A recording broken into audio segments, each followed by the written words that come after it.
ವೀಕ್ಷಕರೇ, ದೃಷ್ಟಿ ನ್ಯೂಸ್ಗೆ ಸ್ವಾಗತ ಸುಸ್ವಾಗತ. ಬಳ್ಳಾರಿ ಜಿಲ್ಲೆಯ ಸಂಡೂರು ತಾಲೂಕು ಪಂಚಾಯಿತಿ ಆವರಣದಲ್ಲಿರುವ ಶ್ರೀ ಎಂವೈ ಘೋರ್ಪಡೆ ಸಭಾಂಗಣದಲ್ಲಿ ಇಂದು 2026-27ನೇ ಸಾಲಿನ ತ್ರೈಮಾಸಿಕ ಕೆಡಿಪಿ ಪ್ರಗತಿ ಪರಿಶೀಲನಾ ಸಭೆ ನಡೆಯಿತು. ತಾಲೂಕು ಮಟ್ಟದ ಕರ್ನಾಟಕ ಅಭಿವೃದ್ಧಿ ಕಾರ್ಯಕ್ರಮಗಳು ಹಾಗೂ 20 ಅಂಶಗಳ ಕಾರ್ಯಕ್ರಮಗಳ ಅನುಷ್ಠಾನ ಮತ್ತು ಪ್ರಗತಿ ಕುರಿತು ಸಭೆಯಲ್ಲಿ ಸಮಗ್ರವಾಗಿ ಪರಿಶೀಲನೆ ನಡೆಸಲಾಯಿತು. ಈಗ ನಮ್ಮ ಅಪೋಸಿಟ್ ಮಕ್ಕಳಿಗೆ ತರಕ್ಕೆ ಸ್ಯಾಮ್ ಮಕ್ಕಳಿಗೆ ನಾವು ಈ ತಾಲೂಕರಿಗೆ ಆಸ್ಪತ್ರೆ ಇದೆ ಮೇಡಮ್, ಅಲ್ಲಿ ಇರ್ತಕ್ಕಂಥ 5 ಬೆಡ್ ಹಾಸ್ಪಿಟಲ್ ಇದೆ ಮೇಡಮ್. ಬಟ್ ಇನ್ನು ಅದು 100% ಇನ್ನು ಆಗಿಲ್ಲ ಮೇಡಮ್. ಲಾಸ್ಟ್ ಟೈಮ್ ಇದಾಯಿತು. CO ಸರ್ ಇದ್ರ ಬಗ್ಗೆ ನಾವು ಡಿಸ್ಕಷನ್ ಮಾಡಿದ್ರಲ್ಲಿ ನಮ್ದು ಚೆನ್ನಾಗಿದೆ ಮೇಡಮ್. 20 ಬೆಡ್ ಹಾಸ್ಪಿಟಲ್ ಈಗ ಏನಾಗ್ತಿದ್ದು, ಸೊ ಅಲ್ಲಿಗೆ ಅಡ್ಮಿಷನ್ಸ್ ಮಾಡ್ತಾ ಇದೀವಿ ಮೇಡಮ್. ಅದಂದ್ರೆ ಈ ಮೊಟ್ಟೆ ಮೇಡಮ್, ಮೊಟ್ಟೆನ ನಾವು ಪ್ರತಿದಿನ ಈಗ ನಾನು ಒಂದು ಟ್ರ್ಯಾಕ್ ಮಾಡಿದ್ದೀನಿ ಮೇಡಮ್. ಈಗ ಪ್ರತಿದಿನ ಮಕ್ಕಳಿಗೆ ಏನಂದ್ರೆ ನಮ್ಮ ಅಂಗನವಾಡಿ ಕೇಂದ್ರದಲ್ಲಿ ಮಂಗಳವಾರ ಮತ್ತೆ ಶುಕ್ರವಾರ ಎಲ್ಲವೂ ಪ್ರತಿದಿನ ನನಗೆ GPS ಫೋಟೋಸು ಈಗ ಒಂದು ಪ್ರೂವ್ ಮಾಡಿದ್ದೀನಿ ಮೇಡಮ್. ಅದರಲ್ಲಿ ಪ್ರತಿದಿನನೂ ಹಾಕ್ತಾರೆ ಮೇಡಮ್. ಸೊ ಅದರ ಪ್ರಕಾರ ಈಗ ಲಾಸ್ಟ್ ಟೈಮ್ ತಾವು ಹೇಳಿದ್ಮೇಲೆ ನಾನು ಇದನ್ನ ನಮ್ಮ ಒಂದು ಅಂಗನವಾಡಿ ಸೂಪರ್ವೈಸರ್ಸ್ ಮೂಲಕ ನಮ್ಮ ಒಂದು ಗ್ರೂಪ್ ಮಾಡಿದ್ದೀನಿ ಮೇಡಮ್. ಆ ಗ್ರೂಪ್ನಲ್ಲಿ ಎಲ್ಲವೂ ಎಂಟ್ರಿ ಮಾಡಬೇಕು. ಆ ಒಂದು ತಿಂಗಳಿನಲ್ಲಿ ಏನು ಡಿಸ್ಟ್ರಿಬ್ಯೂಷನ್ ಆಗುತ್ತೆ ಅದ್ರ ಮಾಹಿತಿ ಕೊಡಬೇಕು ಅಂತ ಮಾಡಿದ್ವಿ. ಬಟ್ ಇದ್ರ ಬಗ್ಗೆ ಒಂದು ನಮಗೆ ಒಂದು ಮನವಿ ಮಾಡ್ಕೊತಿದ್ದೀವಿ ಮೇಡಮ್. ಈಗ ನಮಗೆ ಸರ್ಕಾರದಿಂದ 6 ರೂಪಾಯಿ ಮೊಟ್ಟೆ ಕೊಡ್ತಾ ಇದ್ದಾರೆ ಮೇಡಮ್. ಪಾಲಕರ ಮೇಡಮ್ ಇದೆ 52 ಆಗಿದೆ ಮೇಡಮ್ ಒಂದು. ಸೊ ವೇಕೆನ್ಸಿ ಮೇಡಮ್ ನಮ್ಮಲ್ಲಿ ಅಂಗನವಾಡಿ ವರ್ಕರ್ಸ್ 8 ಖಾಲಿ ಇದಾವೆ ಮೇಡಮ್ ಮತ್ತು 26 ಹೆಲ್ಪರ್ಸ್ ವೇಕೆನ್ಸಿ ಇದಾವೆ ಮೇಡಮ್. ಸಂಡೂರು ವಿಧಾನಸಭಾ ಕ್ಷೇತ್ರದ ಶಾಸಕಿ ಅನ್ನಪೂರ್ಣ ಇ ತುಕಾರಾಂ ಅವರ ಅಧ್ಯಕ್ಷತೆಯಲ್ಲಿ ನಡೆದ ಸಭೆಯಲ್ಲಿ ವಿವಿಧ ಇಲಾಖೆಗಳ ಅಧಿಕಾರಿಗಳು ತಮ್ಮ ಇಲಾಖೆಯ ಪ್ರಗತಿ ಹಾಗೂ ಅನುಷ್ಠಾನಗೊಂಡಿರುವ ಯೋಜನೆಗಳ ಕುರಿತು ಮಾಹಿತಿ ನೀಡಿದರು. ರಾಜಾಪುರದಿಂದ ಬಂದಿಲ್ಲ, ಮಳೆ ಬಂದಾಗ ಮತ್ತೆ ಇದಾಗಿ ಅದರ ಪರಿಣಾಮ ಆಗುತ್ತೆ. ಮಕ್ಕಳು ಆಟ ಆಡಕ್ಕೆ ಹೋಗ್ತಾರೆ, ಮಳೆ ಕಟ್ಟಡಗಳಿಗೆ ಮಾಹಿತಿ ಸ್ಟಾರ್ಟ್ ಆಗ್ತದೆ. ಇನ್ನೊಮ್ಮೆ ರಿವೈಸ್ ಮಾಡಿ ಅಂತ ಪ್ರಕರಣ ಇರೋದು ಎಲ್ಲವನ್ನು ಕೊಡ್ತಾರೆ ಸರ್. ಈಗ 176 ಶಾಲೆಗಳು ಕೂಡ ಇವತ್ತು ನಮ್ಮ ಸರ್ಕಾರದ ಶಾಲೆಗಳೇ, ಅವೆಲ್ಲ ನಮ್ಮ ಹೆಸರಿಗೆ ಆಗಿದೆ. 128 ಮಾತ್ರ. ಇನ್ನ ಉಳಿದಿರೋ ಶಾಲೆಗಳು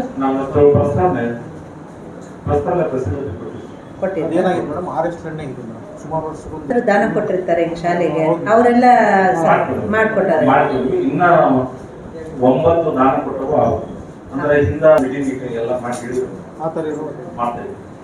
ಈಗ ನಮಗೆ ಎಷ್ಟು ಜನ ಶಿಕ್ಷಕರ ಕೊರತೆ ಇದೆ? ಈಗ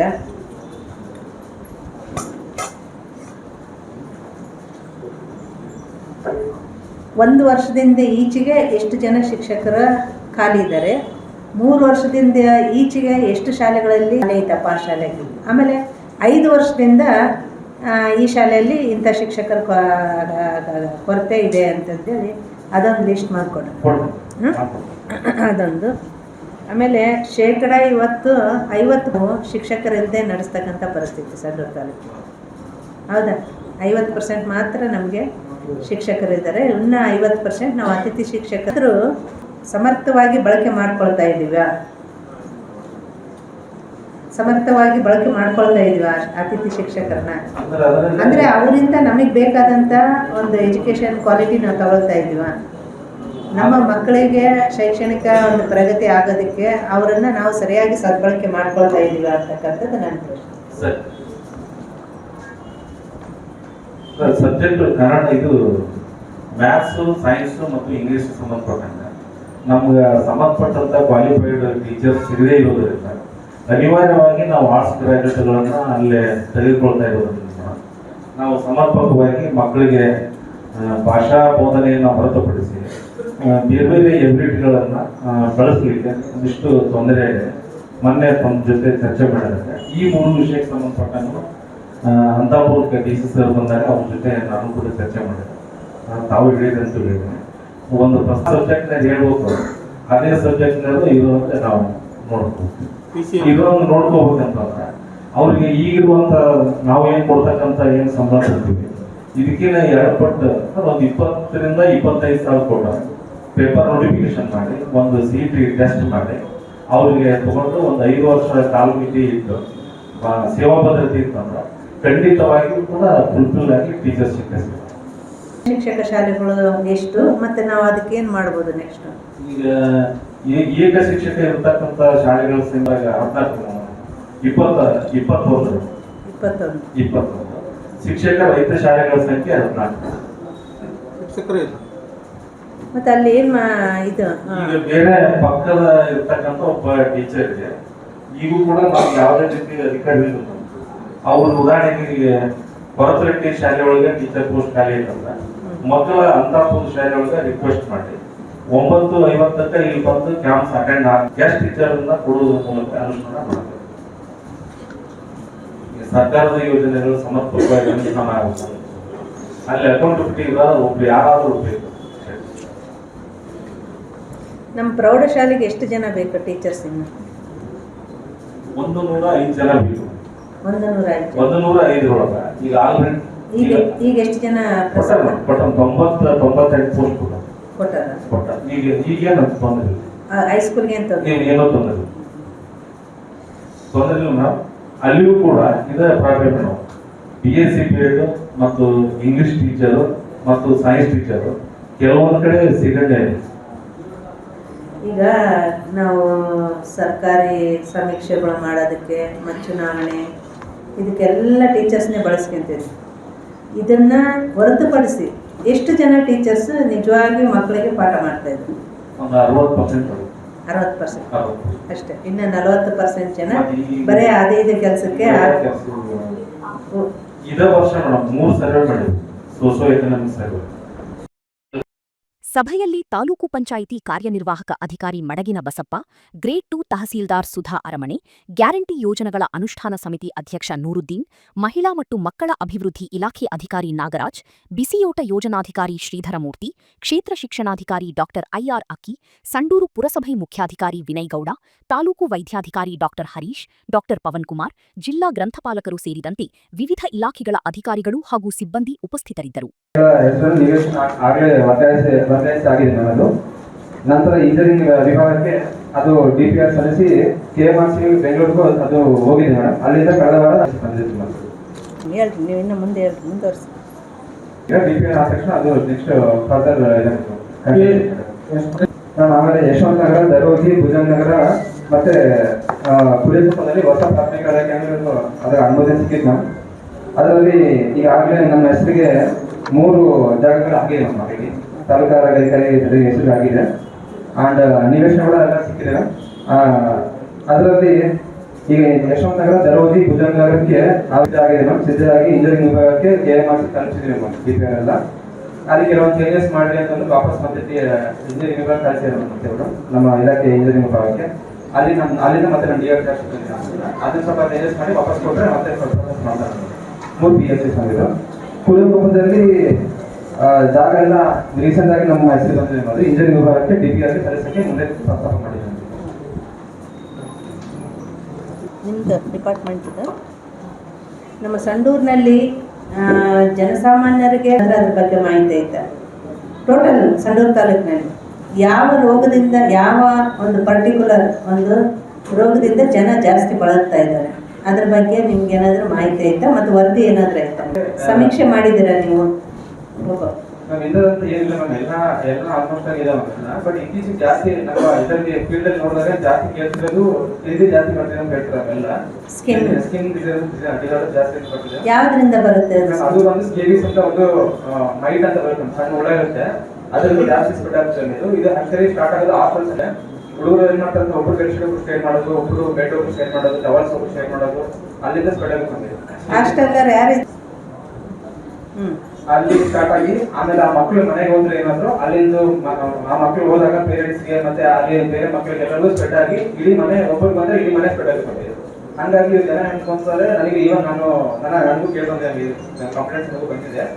ಅವ್ರು ಅನ್ಕೊಂತಾರೆ ನೀರು ಸಮಸ್ಯೆ, ನೀರು ಅಭಿವೃದ್ಧಿ ಯೋಜನೆಗಳ ಅನುಷ್ಠಾನ, ಸಾರ್ವಜನಿಕರಿಗೆ ತಲುಪುತ್ತಿರುವ ಸರ್ಕಾರಿ ಸೌಲಭ್ಯಗಳು ಹಾಗೂ ಬಾಕಿ ಇರುವ ಕಾಮಗಾರಿಗಳ ಪ್ರಗತಿ ಕುರಿತು ಸಭೆಯಲ್ಲಿ ಚರ್ಚೆ ನಡೆಯಿತು. ಅದಕ್ಕೆ ಸಂಬಂಧಪಟ್ಟಂತೆ ಪ್ರತಿಪಾದಿತಕ್ಕಂಥ ವರದಿಯನ್ನು ಕಳಿಸಿದ್ರು. ಇನ್ನು 52 ಶಾಲೆಗಳಲ್ಲಿ ಪ್ರತ್ಯೇಕ ಅಡಿಗೆ ಕೋಣೆಗಳ ನಿರ್ಮಾಣ ಅವಶ್ಯಕತೆ ಇದೆ. ನಾವು ಈಗ ಅಡಿಗೆ ಕೋಣೆಗಳ ಅವಶ್ಯಕತೆ ಇದೆಯಾ? ನಮಗೆ ಅಡಿಗೆ ಕೋಣೆ ಅಂತಂದ್ರೆ ಸಾಯಂಕಾಲ ಸ್ನಾಕ್ಸ್ ಎಲ್ಲವನ್ನೂ ಇದರಲ್ಲಿ ಕೊಡಲಿಕ್ಕೆ ಆಗಲ್ಲ. ಅದಕ್ಕೆಲ್ಲ ಸ್ಪಾಟ್ ಇರುತ್ತೆ. ಹಾಗಾಗಿ 52 ಶಾಲೆಗಳಲ್ಲಿ ಪ್ರತ್ಯೇಕವಾಗಿರ್ತಕ್ಕಂಥ ಒಂದು ಕೊರತೆ ಅವಶ್ಯಕತೆ ಇದೆ. ಎರಡನೇದು ಸಂಡೂರು ತಾಲೂಕಿನಲ್ಲಿರ್ತಕ್ಕಂಥ ಎಲ್ಲಾ ಶಾಲೆಗಳನ್ನು ಅಕ್ಷಯ ಪಾತ್ರೆ ಪ್ರತಿಷ್ಠಾನ ಬೋರ್ಡ್ನಲ್ಲಿ ಇವರಿಗೆ ವಹಿಸಿಕೊಳ್ಳಿಕ್ಕೆ ಕ್ರಮ ವಹಿಸಿ ಅಂತಕ್ಕಂಥ ಸೂಚನೆ ನೀಡಿದೆ. ಕಳಿಸ್ಕೊಟ್ಟಿದ್ದೀನಿ. ಅದರ ಭಾಗ ಜಿಲ್ಲಾ ಪಂಚಾಯತಿಗೆ ಪ್ರಸ್ತಾವನೆ ಸಲ್ಲಿಸಿದೆ. ಇಷ್ಟು ನಮಗೆ ಅನುಭವವಾಗಿ ಮಾಡಿರುತ್ತೆ. ಮುಂದುವರೆದು ಪ್ರಗತಿ ಪರಿಶೀಲನೆ ನಮಗೆ ಹೇಳುವಂಥದ್ದಾದ್ರಿಂದ ಕಳೆದ ವರ್ಷದಂತೆ ಈ ವರ್ಷವೂ ಕೂಡ ಮುಖ್ಯವಾಗಿ ನಮ್ಮ ಯೋಜನೆ ಅಡಿಯಲ್ಲಿ 4 ಶಾಲಾ ಮಕ್ಕಳಿಗೆ ವಿಸ್ತರಣೆ ಮಾಡ್ತಾ ಇದ್ದೀವಿ. ಬೆಳಗಿನ ಸಮಯದಲ್ಲಿ ಹಾಲು ಮತ್ತು ರಾಗಿ ಮಾಡಿರ್ತಕ್ಕಂಥ ಒಂದು ಪಾನೀಯವನ್ನು ಕೊಡ್ತಾ ಇದೀವಿ ಮೇಡಮ್. ಮಧ್ಯಾಹ್ನ ಬಿಸಿ ಊಟ ಮತ್ತು ಅದರ ಜೊತೆಗೆ ಹೊಟ್ಟೆಯನ್ನು ಇಡ್ತಾ ಇದೀವಿ ಮೇಡಮ್.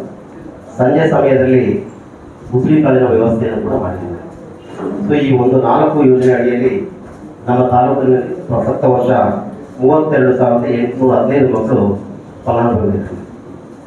ಅದರಲ್ಲಿ ಇಸ್ಕಾನ್ ಸಂಸ್ಥೆಗೆ ಮತ್ತು ಅಡುಗೆ ಕೇಂದ್ರಗಳನ್ನು ಹೊಂದಿರತಕ್ಕಂತಹ ಶಾಲೆಗಳ ಮಾಹಿತಿಯನ್ನು ನೋಡೋದಾದ್ರೆ ಅಡುಗೆ ಕೇಂದ್ರಗಳಲ್ಲಿ ಸರ್ಕಾರಿ ಶಾಲೆಗಳು 85, ಅನುದಾನಿತ ಶಾಲೆಗಳು 5, ಒಟ್ಟು 90 ಶಾಲೆಗಳಿವೆ. ಅಡುಗೆ ಕೇಂದ್ರದ ಶಾಲೆಗಳು ಈ 2 ವಿಧದಲ್ಲಿರ್ತಕ್ಕಂತಹ ಶಾಲೆಗಳಲ್ಲಿ 13,529 ಮಕ್ಕಳು ಫಲಾನುಭವಿಗಳಿದ್ದಾರೆ.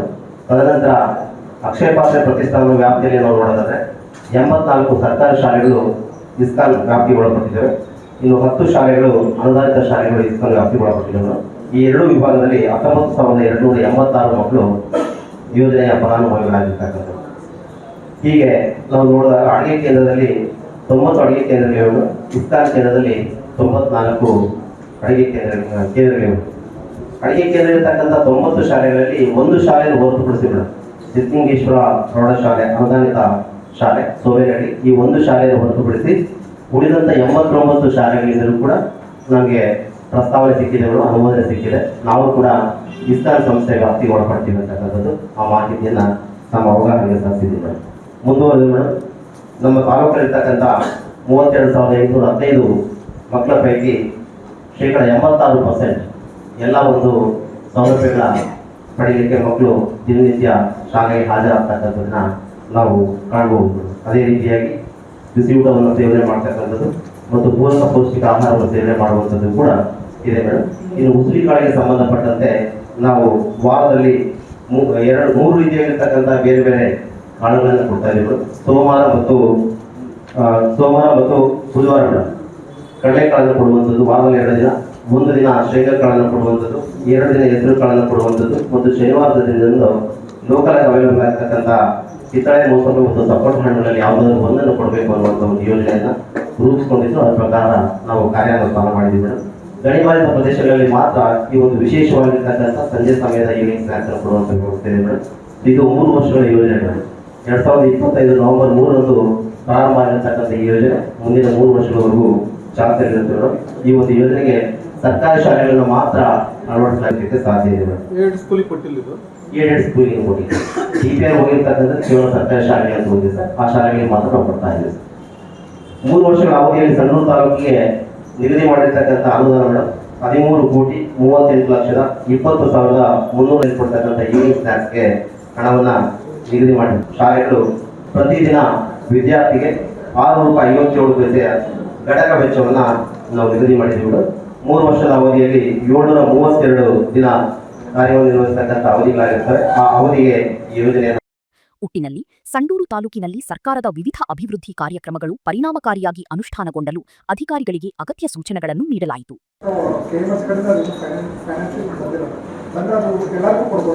ಅದು ಬರ್ಕ KMRC ಇವರು 14 to 15 ಒಳಗೆ ಅಷ್ಟೇ ಆಗ್ತಾರಂತೆ.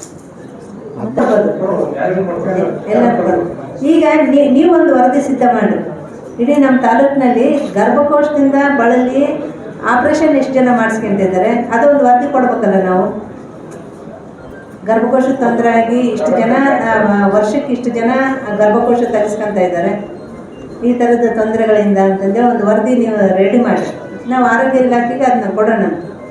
ಯಾಕೆ ಇದು ಸಮಸ್ಯೆ ಬರ್ತಾ ಇದೆ ಕೊಡೋಣ ಅಂತ. ಅಷ್ಟೇ ಕೆಲವೊಂದು ಪ್ರಾಬ್ಲಮ್ಸ್ ಇದರಲ್ಲಿ ಬ್ಯಾಕ್ಗ್ರೌಂಡ್ ಮಾಡೋದ್ರಲ್ಲಿ ಕೆಲವೊಂದು ಏರಿಯಾಸ್ ಅಲ್ಲಿ ಕೆಲವೊಂದು ಪ್ರಾಬ್ಲಮ್ಸ್ ಇದ್ದಾರೆ. ಯಾಕಂದ್ರೆ 1-2 ವಿಡಿಯೋಸ್ ಪ್ರಚಲಿತ ಆಗಿದೆ ಮೀಡಿಯಾ, ಅಂದ್ರೆ ಸೋಷಿಯಲ್ ಮೀಡಿಯಾ ಕಡೆಯಿಂದ ಈ ವ್ಯಾಕ್ಸಿನ್ ಹಾಕ್ಸ್ಕೊಂಡ್ರೆ ನೆಕ್ಸ್ಟ್ ಗರ್ಭಧಾರಣೆ ಆಗಲ್ಲ ಅಂತ 1-2 ವಿಡಿಯೋಸ್. ಅಲ್ಲ, ನಾವು ಮತ್ತೆ ಅರಿವು ಮೂಡಿಸ್ತಕ್ಕಂಥ ಕೆಲಸ ಮಾಡ್ಬೇಕಲ್ಲ. ಈಗ ಯಾರೋ ಒಬ್ರು ಏನೋ ಮಾಡಿದ್ರು ಅಂತಂದ್ರೆ ಅದ್ರ ಬಗ್ಗೆ ಅವೇರ್ನೆಸ್ ಕಾರ್ಯಕ್ರಮಗಳು ನೀವು ಎಷ್ಟು ಮಾಡಿದಿರಿ? ನಿಮ್ಮ ಇಲಾಖೆಯಿಂದ ನಾವೆಲ್ಲ ಆಕ್ಚುಲಿ ನಾವೇ ಮೆಡಿಕಲ್ ಸ್ಕೂಲ್ ವಿಸಿಟ್ ಮಾಡಿ ಸ್ಕೂಲ್ ಸೆಲೆಕ್ಷನ್ ಇದೆ ಎಲ್ಲರಿಗೂ ನಾವು ಅದ್ರ ಬಗ್ಗೆ ಮಕ್ಕಳಿಗೆ ಹೇಳಿದ್ವಿ. ಮತ್ತೆ ಆಮೇಲೆ ಮಾರ್ಚ್ ವರ್ಷ ಮನೆ ವಿಸಿಟ್ ಮಾಡ್ಕೊಂಡು ಎಲ್ಲ ಮನೆಯಲ್ಲೂ ಪೇರೆಂಟ್ಸ್ ಇನ್ಫಾರ್ಮ್ ಮಾಡಿದ್ದಾರೆ ಇದ್ರ ಬಗ್ಗೆ. ಅದಕ್ಕೆ ತಕ್ಕಮಟ್ಟಿ ಗಾಳಿ ಈಗ ಕೆಲವೊಂದು ಕಡೆ ಮಾತ್ರ ಎಷ್ಟೆಷ್ಟು ನೀವು ಈಗ ಶಾಲೆಗಳಿಗೆ ಮಾತ್ರ ಕೊಡ್ತಾ ಇದ್ರಿ ಈಗ? ಹೌದು.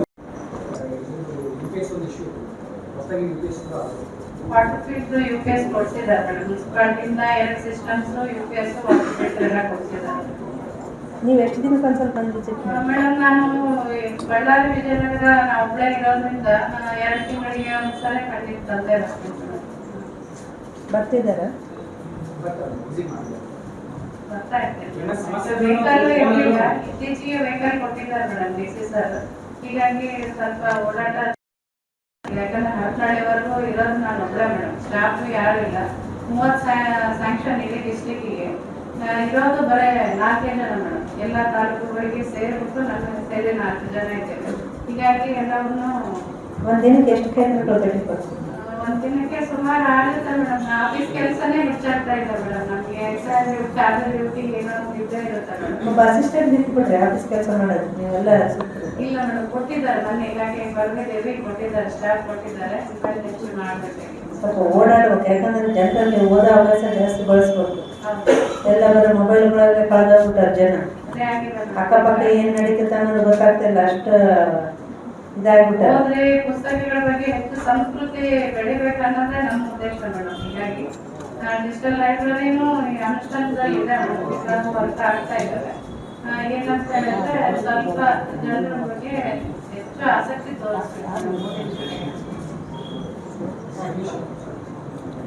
ಬೇಕಿತ್ತು. ಅದಕ್ಕೆ ನಾವು ಬಿಲ್ಡಿಂಗ್ ಅಲ್ಲ ವಿನಯ್, ಒಂದು ಅಡ್ವಾನ್ಸ್ ಟೆಕ್ನಾಲಜಿ ಇರ್ತಕ್ಕಂಥದ್ದು ಒಂದು ಬಿಲ್ಡಿಂಗ್. ಈಗ ಎಲ್ಲ ಬರ್ತದೆ. ಅಟ್ಲೀಸ್ಟ್ ಅಂತವನ್ನ ಮಾಡಿಸಿದ್ರೆ ಯೂತ್ಸ್ ಅನ್ನ ಬರ್ತಾರಲ್ಲ. ವರದಿ ಬಾವಿಹಳ್ಳಿ ನಂತ್ಯಾನಾಯಕ್, ದೃಷ್ಟಿ ನ್ಯೂಸ್, ಸಂಡೂರು.